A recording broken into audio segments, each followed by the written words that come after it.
Un véritable pavé dans la mare, c'est en effet le sentiment général qui se dégage de la déclaration du Premier ministre sénégalais Ousmane Sonko lors d'une conférence de presse conjointe animée en compagnie du leader du parti La France Insoumise, Jean-Luc Mélenchon, à l'université de Dakar. Le numéro 2 de l'exécutif sénégalais souligne l'éventualité de fermer des bases militaires françaises au Sénégal.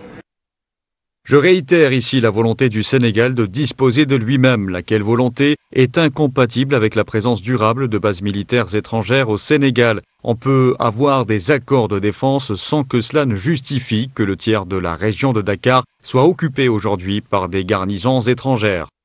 Une annonce qui vient conforter celle faite dans la presse sénégalaise sur la réduction des effectifs militaires français au Sénégal. En juin prochain, c'est la marine française qui devrait quitter le pays. La base de Ouakam sera libérée aux 3/4 par ses occupants. À terme, la présence militaire française, estimée à près de 350 hommes après une première réduction intervenue en 2010, sera fortement réduite à la fin de l'année 2024 et ne devrait plus être constituée que de 260 éléments français au Sénégal.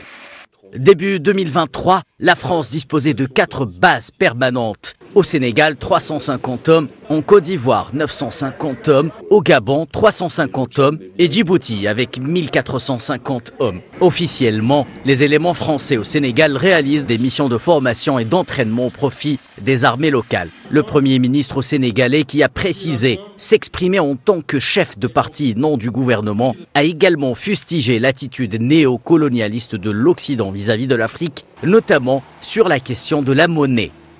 Aucun pays africain presque ne peut s'endetter en devise locale. Et cela doit cesser parce que nous en subissons les contre-coups. Et ce que nous voulons également, c'est une monnaie flexible, arrimée au moins à 2 devises, à même d'aider à amortir les chocs exogènes et accompagner notre compétitivité à l'exportation. Je ne pourrais pas faire tous les développements sur la question monétaire, mais si j'en parle, c'est que à chaque fois qu'un homme politique africain soulève la question monétaire, il devient le diable incarné. Du côté de Paris, les déclarations de Sonko ne devraient pas passer inaperçues compte tenu du rejet continental grandissant à l'égard de la politique étrangère française en Afrique qui se traduit par le départ des troupes de plusieurs pays à l'image du Mali et du Niger.